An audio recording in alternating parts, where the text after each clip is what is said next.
غزوہ تبوک آپ کو پتا ہے ایک ایسا غزوہ تھا جس میں جو شرکت نہیں کرے گا وہ منافق ڈکلیئر ہوگا، قرآن میں فتویٰ آ گیا تھا۔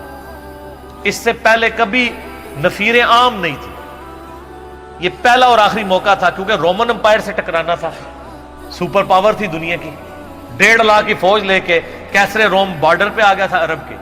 تو نبی علیہ السلام نے اناؤنسمنٹ کی کہ بھئی اب سب نے جانا ہے، جو نہیں جائے گا منافق شمار ہوگا، الا یہ کہ کسی کے پاس ریسورسز نہ ہو، یا کوئی مریض ہو، یا کوئی عورت ہو، یا کوئی معذور ہو۔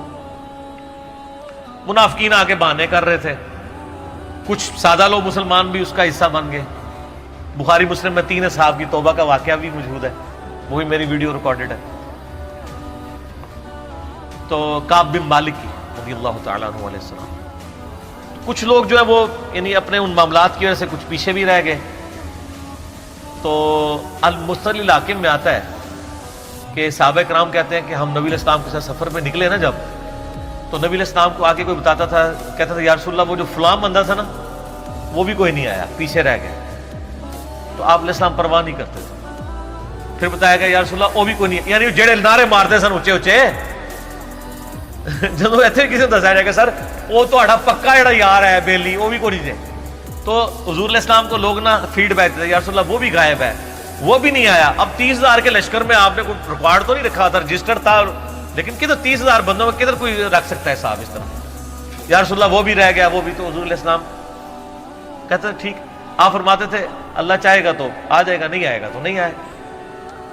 تو کسی نے کہا کہ وہ ابو ذر غفاری بھی پیچھے رہ گیا، آیا اور ابو ذر کو اس کے اونٹ نے روک لیا۔ اونٹ ہی نہیں اٹھ رہا تھا نا سر، وہ آپ کو گاڑی تو نہیں ہے نا جو سٹارٹ کر لیں گے آپ، اونٹ چلنے سے انکار کر دے، کوئی کر سکتا ہے؟ اور سر سفر کتنا ہے؟ 700 کلومیٹر، 700 کلومیٹر کا ریگستانی سفر آج کے دور میں بھی کرنا مشکل ہے، سائیکل پہ نہیں آپ کر سکتے، پیدل تو آپ سوچ بھی نہیں سکتے، اونٹ کے بغیر کیسے ہو سکتا ہے؟ جس میں آپ کو اونٹ اس لیے بھی ضروری ہے کہ اس کے اوپر آپ نے سامان لادنا ہے، پانی نہیں راستے میں پینا، ریگستان میں تو کئی کلومیٹرز تک کچھ بھی نہیں ہوتا، بھوکے پیاسے مریں گے، پھر آپ قافلے سے بھی جدا ہیں۔ تو ابو ذر غفاری کوشش کرتے رہے کس طریقے اونٹ، اسی دوران قافلہ نکل گیا آگے، تو وہ اونٹ اٹھا ہی نہیں ہے، تو حضرت ابو ذر غفاری نے اپنا سامان اپنی پیٹھ پہ لاد لیا، پیدل چل پڑے ریگستانی سفر۔ حاکم کی روایت ہے کہ ہم نے دیکھا دور سے ایک اکیلا شخص آیا جس کی پیٹھ کے اوپر بورا لدا ہوا ہے۔ تو نبی علیہ السلام کی آپ محبت دیکھیں، آپ نے فرمایا کہ تو ابو ذر ہو جا، یعنی جو آنے والا شخص ہے تو ابو ذر ہو، یعنی حضور نے خواہش کا اظہار کیا۔ آپ کو نظر تو نہیں آ رہا تھا یہ کون آ رہا ہے، آپ کی محبت، آپ کو پتا تھا ابو ذر غفاری نہیں رہ سکتا پیچھے۔ تو صحابہ کہتے ہیں آپ نے فرمایا تو ابو ذر ہو جا، تو صحابہ کہتے ہیں تھوڑی دیر بعد جب وہ قریب آئے تو ہم نے پہچان لیا ابو ذر غفاری ہیں۔ تو جب ہم نے پہچان لیا نا تو حضور علیہ السلام نے ان کے پہنچنے سے پہلے آپ نے فرمایا ابو ذر کو دیکھو اکیلا آ رہا ہے، اکیلے ہی دنیا سے جائے گا اور قیامت دن بھی اکیلا اٹھایا جائے گا۔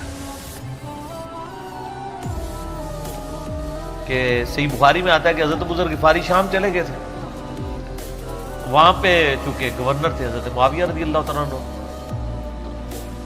وہ قرآن کی وہ جو سورہ توبہ کی آیات ہے نا کہ جو لوگ سونا اور چاندی جوڑ کے رکھتے ہیں یہ گرم کر کے ان کی پیٹھوں پہ، ان کے ماتھے کے اوپر لگایا جائے گا قیامت والے دن، تو وہ یہ آیت پڑھا کرتے تھے، اور حضرت معاویہ سے ان کا جھگڑا رہتا تھا کہ تم لوگ جو یہ مال جوڑ رہے ہو نا اور یہ اتنے خزانے تم لوگوں نے بنا لیے ہیں، یہ نبی علیہ السلام کی تعلیمات کے خلاف ہے۔ تو جب معاویہ کہتے تھے یہ تو اہل کتاب کے بارے میں آیات نازل ہوئی ہیں، تو وہ کہتے تھے نہیں یہ سب کے بارے میں ہے۔ اب شرعی حکم یہ ہے کہ مال آپ جوڑ سکتے ہیں اگر آپ زکوٰۃ دے رہے ہیں، لیکن یہ پسندیدہ نہیں ہے، طریقہ نبوت یہ نہیں ہے۔ نبی علیہ السلام نہیں جوڑ سکتے تھے، پوری زندگی زکوٰۃ دینے کی نوبت نہیں آئی ہے، حالانکہ خمس ملتا تھا خیرات کا۔ ابو ذر غفاری کا جھگڑا یہ تھا کہ تم تو نبی کے اصحاب ہو، تم لوگوں کو یہ زیب ہی نہیں دیتا کہ تم لوگ اس طرح کے محلات میں رہو اور اس طرح مال جوڑو۔ تو اب چونکہ سینئر صحابی تھے، ان کو ہاتھ ڈالنا بھی آسان نہیں تھا. پھر نبی علیہ السلام نے فرمایا ہو کہ اس سے زیادہ سچا انسان ہی کوئی نہیں. تو حضرت معاویہ نے خط لکھا حضرت عثمان کو کہ جی اس بندے سے میری جان چھڑائے نا، اس کو آپ واپس بلائیں. حضرت معاویہ نے جب خط لکھا تو حضرت عثمان نے ان کو کہا تم مدینہ شریف واپس آ جاؤ. مدینہ شریف جب یہ واپس آئے تو صحیح بخاری میں آتا ہے کہ لوگوں کا جمگٹا لگ گیا بزرگ غفاری کے گرد. لوگوں کو پتا تھا یہ تو بڑا یعنی زہد والا بندہ ہے. تو ابو ذر غفاری وہی حدیثیں سنایا کرتے تھے کہ حضور نے فرمایا یہ پہاڑ سونے کے برابر ہو تو میں خیرات کر دوں گا. جبکہ باقی صاحب کہتے تھے کہ مال جوڑنا جائز ہے اگر زکوٰۃ کوئی دیتا رہے. وہ یہ کہتے تھے کہ یار یہ تم لوگوں کو تو زیب نہیں نہ دیتا، یار تم لوگ تو یہ باتیں نہ کرو، تم لوگ نبی کی صحبت یافتہ ہو، تم لوگوں کو تو زہد ہونی چاہیے تم لوگوں کی زندگی میں. اب لوگوں کا ہجوم ان کے گرد لگ گیا اور پھر حضرت عثمان نے ان کو خلیفہ وقت بلایا اور کہا کہ یار تو خود ہی مدینہ شریف چھوڑ کے یہاں سے چلا جا، تیری وجہ سے فتنہ کھڑا ہوتا ہے. حضرت عثمان نے کہا میں نے تو نبی علیہ السلام سے سنا تھا کہ حکمرانوں کی اطاعت کرنا، صبر کر لینا. تو ایک زبدہ نامی کا ایک گاؤں تھا مدینہ شریف کے پاس، شہر سے ہٹ کے، تو وہ پھر وہاں پہ ہجرت کر گئے. آپ دیکھیں ریونج کیسا تھا، لوگ کتنے ڈرے ہوئے تھے کہ ابو ذر اپنی بوڑھا شخص 80-90 سال کا بابا اپنی ایک بڑھیا بیوی کو لے کے اس عمر میں شہر بدر ہو رہا ہے اکیلا. آج نہیں آپ سوچ سکتے کسی جگہ آپ اکیلے جا کے پڑاؤ کریں کسی بیابان کے اندر، ریگستان کے اندر. اس زمانے میں آپ سوچ رہے، آج کل بھی آپ مدینہ شریف کے گر چلے ہیں تو آپ وہاں نہیں ایک رات بھی نہیں گزار سکتے. تو کوئی شخص حضرت ابو ذر غفاری کو سی آف کرنے نہیں ہے سوائے حضرت علی کے، اور وہ بھی مدینے کی باؤنڈری تک آئے. ان کو پتا تھا ان کے سٹانس کے بارے میں، اور حضرت علی نے ان کو جب سی آف کیا تو کہا کہ میں چونکہ حکمران وقت کی اطاعت کا پابند ہوں، میں مدینے کی باؤنڈری سے باہر نہیں جاؤں گا. اگر مجھے کوئی اس طرح کا یعنی حکم اجازت مل جاتی تو میں تیرے ساتھ جاتا. پھر یہ چلے گئے وہاں پہ رہنا شروع ہو گئے. اب اس حدیث کی طرف واپس آ جائیں جو فرمایا آپ علیہ السلام نے اکیلے ہی مرے گا.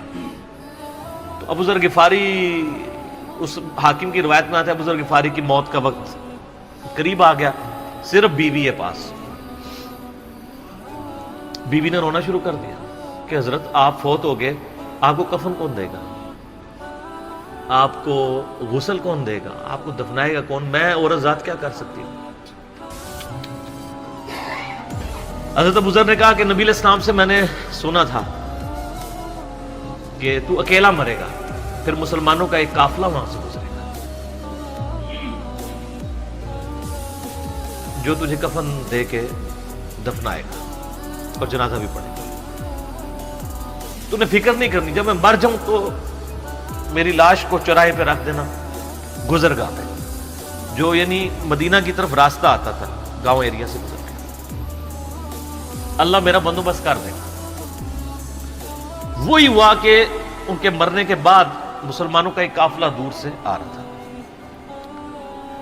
تو اسی مستقل حاکم کی حدیث میں آتا ہے کہ سر قافلہ بھی سنے پھر کون ہے، عبداللہ ابن مسعود. ابو ذر غفاری بھی زہد کے امام، ابن مسعود بھی زہد کے امام، ابو درداء بھی زہد کے امام. ابن مسعود رضی اللہ تعالیٰ عنہ جب وہاں پہ رکے ان کو تو نہیں پتا تھا یہ کون ہے. تو انہوں نے کہا بی بی کیا ہوا؟ ان کا میرا خامند مر گیا ہے. ان کا یہ کون ہے؟ تو انہوں نے کہا ابو ذر غفاری. عبداللہ ابن مسعود کی چیخ نکل گئی، چیخ ماری انہوں نے. ان کا واہ، اللہ کے نبی نے فرمایا تھا کہ ابو ذر اکیلا آ رہا ہے تبوک کے موقع پہ، دنیا سے بھی اکیلا جائے گا، اور قیامت الدن بھی اکیلا اٹھایا جائے گا۔ تو عبداللہ ابن مسعود رضی اللہ عنہ نے ان کو غسل دیا، کفن دیا اور دفنا دیا۔ یہ پوری ڈیٹیلز آپ کو المستدرک الحاکم میں مل جائیں گی، اور لوگوں کو بھی پڑھنا شروع کریں تو ابو ذر غفاری آپ کو زہد کے امام کے طور پہ ملیں گے، کہ ان کی زندگی میں یعنی یہ زہد تھا کہ انہوں نے کس طرح کی زندگی گزاری ہے۔